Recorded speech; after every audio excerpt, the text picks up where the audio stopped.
Hi, DeVon Franklin. This is Michael Cox with Official Black Magazine. How are you doing? And I'm doing great. How are you? Pretty good. I got 10 minutes, so I'm gonna try to get real fast and get to speak with you. So, first, from a producer standpoint, what about this project and this story about him made you say, I need to put my name, my money, my creativity behind it? I was just inspired by Richard's story. He came to meet with me about almost 7 years ago now. And and he sat down and we sat down together at my office along with his wife, Judy. And he started telling me, he started as a janitor for Frito Lay and came up with this idea to put chili powder on a Cheeto and market it to his community in Southern California. And that kind of catapulted him to becoming one of the top executives in the company. And Flamin Hot went on to become a, billion-dollar brand. And as he told me his story, I was inspired by it. Yeah. And I said, in that meeting, I said, okay. I said, I'm gonna give you a yes, and we're gonna do this if you would allow me to do it. And I was grateful that he and his wife Judy trusted me with their story, and that was the genesis of this journey. And I wanted to get involved because it moved me. I feel like an underdog at times, and Richard certainly, has been an underdog in his life and career, and to see him persevere and succeed, I was motivated, and I felt like it would motivate and inspire others. Nice. I love that. And as a man of faith and a storyteller, I would like to talk about certain parts in the movie and what that meant for you, right? We get the first part where it opens up and you see this young Latino entrepreneur, but you see how life put him on this track where he could have went a whole different way. What did that mean for you, saying that it's so important how we nurture the next generation and not put these type of like stigmas in their minds, because he could have went a whole different path when it was that convenience store scene? Yeah, the whole idea is that to give opportunity, and one of the underpinnings of the film is that opportunity is not distributed equally. Mm-hmm. So one of the things we wanted to do is to articulate that, but then to articulate what can happen when opportunity is given, especially when it's given to those, from underrepresented groups. And, any, young person watching this film, I think, can take a lot of lessons away from Richard's life. At the end of the day, Richard had to make a choice about who he wanted to be and what he wanted his life to be about. And he had to choose between the streets, or his calling and his family. And he ultimately chose his calling and his family. And it was difficult. It was a difficult choice because the streets presented a familiarity and also, an ease to resources that he was accustomed to. Whereas choosing his family and his calling led to conflict and not being able to find a job initially and a lot of challenges. But in the end, it paid off. So the movie, I think, does a great job of articulating that when opportunity is given, it's up to each individual to make the right choice on what they want to do with it. No, I love that. And talking about opportunities, it leads into the part that there's this thing about second chances and taking those opportunities after the second chance is available. Because you have this time when his dad is like, no, there's jobs out there. There's like that under thing where it's like maybe you're not looking hard enough, or maybe you're looking at it from one's perspective. So from your angle, what does that really look like, from even just a faith-based thing of looking that maybe I'm not looking hard enough, or maybe I'm just focused on the wrong thing?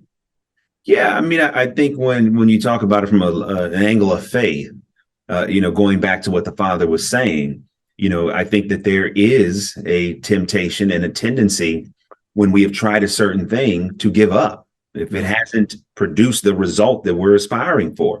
And that can be challenging. Whereas faith is a conviction and then an action based upon a conviction, where there really at times isn't even confirmation. So what his dad was saying was that, basically like, look, you can give yourself an excuse that there are no jobs, or you can, have the conviction that there is a job for you and go find it. Yeah. And that, I think, when we talk about faith, I mean, that's where our faith can aid us quite a bit. Having a conviction of who we are and then allowing our actions to represent that, even in the face of our reality, saying, well, no, maybe are you sure that, you are, the CEO of a magazine and an editor of a magazine? Are you sure? We're all, life's going to test us. So, the test for Richard was to not allow an excuse to give him comfort to live less than what was possible for him. No, definitely. And then speaking of like faith and that type of conviction, then Yeah. he goes on this journey, and it's actually his community, his family. Yeah. You see the old gangbangers saying, "No, you have a family, you can't do this," and then you have his wife and kids actually believing in him when he tries to create the dust and everything. And it's like, so what about that type of connotation? Does it mean how strongly we need our tribe to believe in us and keep us going? Yeah, and but you're hitting on a really interesting point. It's important to have community and our tribe. However, our tribe is based upon who is committed and attracted to what we're trying to do. Just because someone may be family or friend does not mean they're our tribe. And so often where I see people get a lot really frustrated is they want the people around them to believe in them the most instead of it doesn't matter if they're close to you or not. If somebody believes in you, they're in your tribe. And so it just so happened that in Richard's story, his tribe were his children, his wife, his mentor at the factory, Clarence, ultimately the CEO of PepsiCo. And it was that tribe that he relied upon for support and for opportunity and for help. And as a result, he was able to do what he did. So I do think that finding our tribe is important.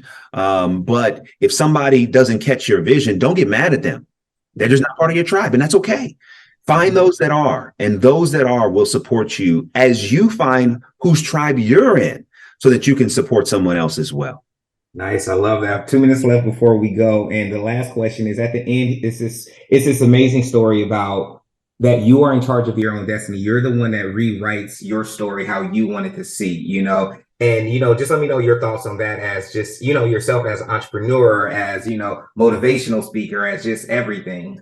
Yeah, I mean, I love one of the reasons I love this movie is that Richard wrote his own story. And that's, pretty much almost the closing line of the film, that he wasn't going to let someone else write his story.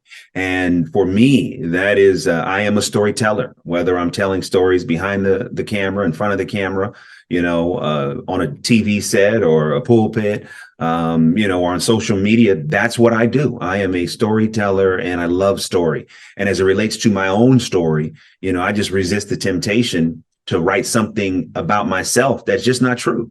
I have no idea my limitations. Every day I'm trying to new things and who am I and what can I do instead of saying, oh, well, you're just a producer or you're just a preacher or you're just, no, I'm everything. And I'm, every day expanding the boundaries of what's capable, what is possible for me, because I am writing my story. And I think when people see this film, I want them to be motivated to write their story. Like what's the story you want to tell with your life when it's all said and done? What do you want your story to have been? And whatever that is, start writing it now. Nice. I love that. Well, thank you so much. It's all the time we have today. And I really enjoyed speaking with you, and I really enjoyed the filming. Great. Oh, right on, right on. Thank you, Michael. Perfect. Thank you. Have a good day.